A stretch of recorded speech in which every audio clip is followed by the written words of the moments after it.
तो का स्वागत है ऑनलाइन क्लासेस में। जैसे कि आपने पुराने वीडियो देखे होंगे, अगर नहीं देखे तो एक बार जाके देख लो, क्योंकि मैंने आपको वादा किया है कि जो भी फाइनल सेमेस्टर पेपर होगा बीटीआर की तरफ से, उसमें मैकेनिक्स ऑफ मटेरियल के 90% पेपर यहीं से मिलेगा आपको, ये मेरी गारंटी है। तो अब हम जो ओल्ड पेपर है ना, वो सीरीज चला रहे हैं अभी तो, और आपको मेरी तरफ से भी कुछ क्वेश्चन जो मैंने फॉर्म बनाए हैं नए क्वेश्चन, वो भी मैं आपको बता दूंगा। ठीक है, तो अभी हम 2023 वाला पेपर कर रहे हैं, और 2023 का जो पेपर था उसके अंदर पहला क्वेश्चन है कि जड़त्व आघूर्ण की इकाई क्या है। ठीक है, जड़त्व आघूर्ण यानी मोमेंट ऑफ इनर्शिया।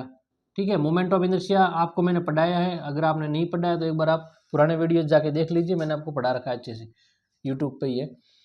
जड़त्व आघूर्ण की इकाई क्या, मोमेंट ऑफ इनर्शिया की इकाई क्या होती है, mm की पावर, जैसे मीटर की पावर 4 हो गया।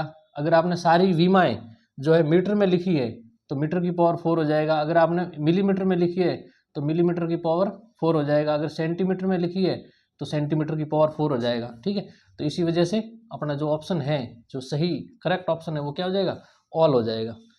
अब चलते हैं अपन दूसरे क्वेश्चन की तरफ। इसमें लिखा है कि विकृति की इकाई, विकृति यानी स्ट्रेन।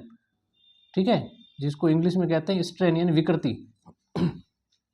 विकृति की इकाई क्या होगी, विकृति की इकाई यानी या तो अगर आप किसी भी मटेरियल के ऊपर या किसी भी रोड के ऊपर फोर्स लगाओगे तो या तो उसकी चौड़ाई में परिवर्तन होगा या फिर उसकी लंबाई में।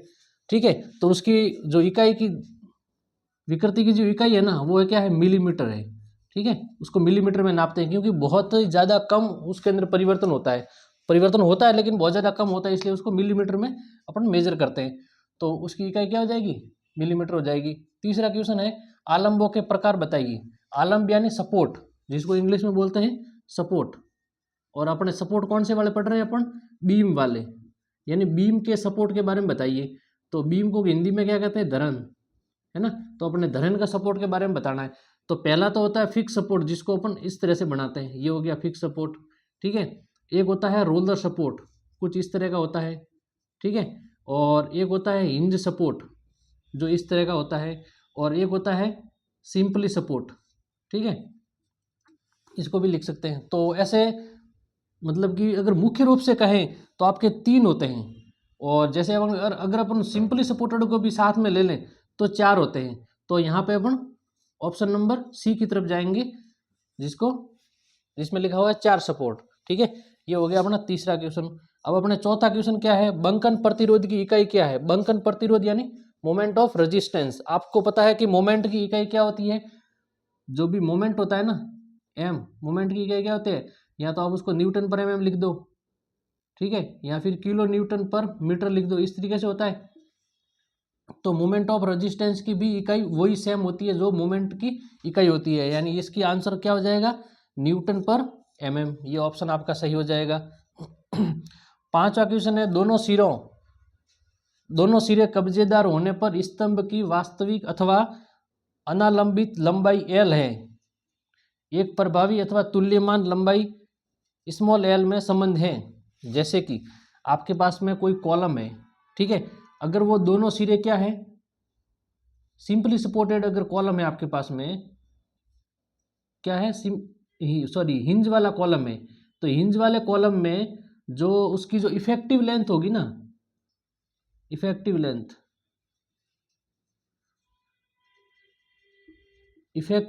क्या होगी, इफेक्टिव लेंथ को हम स्मॉल एल से लिखते हैं, तो इफेक्टिव लेंथ क्या होगी, एल होगी, यानी ठीक है, प्रभावी लंबाई जो भी क्या होगी वो एल होगी। तो इसका ऑप्शन ए सही हो जाएगा।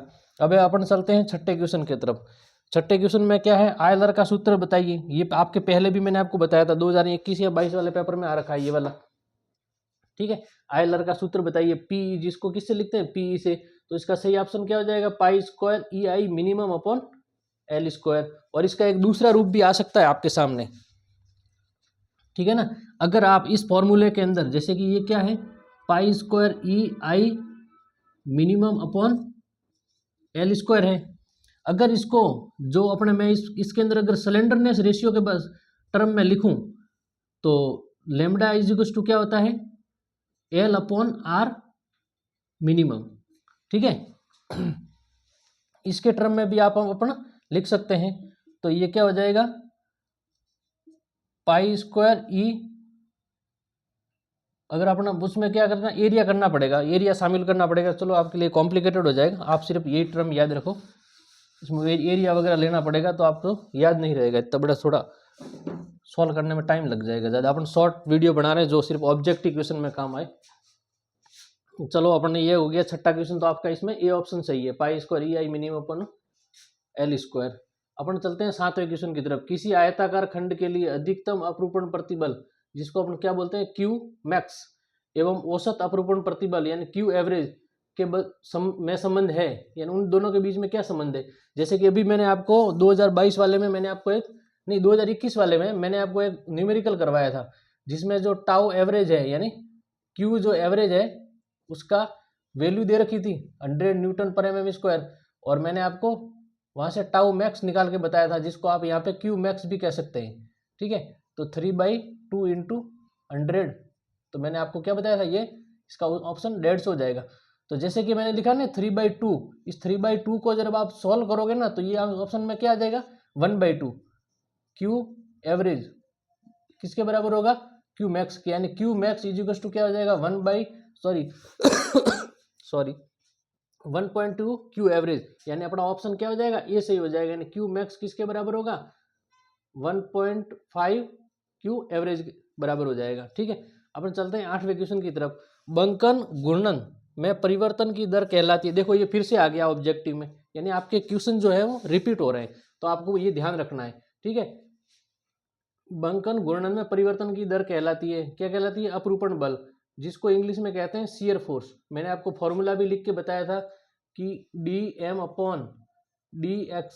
बराबर क्या होता है v। पिछली बार आपके आया था कि वो उसका जो स्लोप है, जो उसका स्लोप है, स्लोप को क्या बोलते हैं, शियर फोर्स बोलते हैं। इसका ये स्लोप ही निकलता है यहाँ से, जब इसका डिफरेंशिएशन करेंगे बेंडिंग मोमेंट का एक्स के रेस्पेक्ट में, तब यहाँ से शियर फोर्स ही निकल के आएगा, इसलिए इसको अपरूपण बल या इंग्लिश में कहेंगे शियर फोर्स। ठीक है, तो इसका ए ऑप्शन सही हो जाएगा। अब चलते हैं अपन नौवें क्वेश्चन की तरफ।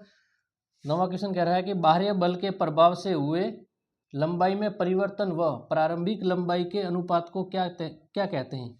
प्रारंभिक जो भी, जैसे कि ये क्या कह रहा है कि स्ट्रेंथ, यानी जैसे कि आपके ऊपर कोई छड़, आपके पास में कोई छड़ थी, उसके ऊपर मैंने दोनों तरफ से कंप्रेसिव फोर्स लगाया, तो उस छड़ के अंदर क्या हो जाएगा, बदलाव हो जाएगा, यानी वो छड़ थोड़ी छोटी हो जाएगी, यानी इसकी लंबाई में परिवर्तन होगा, कुछ इतनी सी वो बचेगी माना कि। ठीक है, तो इसके जो इसकी ओरिजिनल लंबाई थी वो इतनी थी, और इसके लंबाई में क्या हुआ, परिवर्तन हुआ है, तो इसको क्या बोलते हैं, स्ट्रेन बोलते हैं। क्या बोलते हैं, स्ट्रेन, यानी हिंदी में जिसको क्या कहते हैं, विकृति कहते हैं। ठीक है, तो इसका 90 जो क्वेश्चन है उसका ऑप्शन ए सही हो जाएगा, विकृति।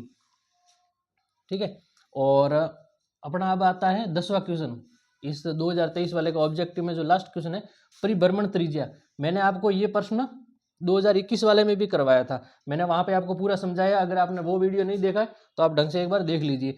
जो भी के होता है ना अपने परिभ्रमण त्रिज्या में, जो अगर अपन मोमेंट ऑफ इनर्शिया निकालते हैं ना, जड़त्व आघूर्ण, तो उसका फॉर्मूला होता है a इंटू के का स्क्वायर। ठीक है, इस फॉर्मूले से अपन के की वैल्यू निकालेंगे तो के स्क्वायर इक्वल टू क्या हो जाएगा I/a। फिर यहाँ से इसको आगे सॉल्व करेंगे तो ये हो जाएगा √I/a। अब आप खुद देख सकते हो इसमें कौन सा ऑप्शन सही है, इसमें सही सी ऑप्शन सही है। तो अपने 10वें क्वेश्चन का जो है परिभ्रमण त्रिज्या यानी के की वैल्यू क्या हो जाएगी, I/a हो जाएगी। ठीक है, तो बच्चों ये हो गया हमारा 2023 वाला पेपर भी खत्म हो गया। धन्यवाद।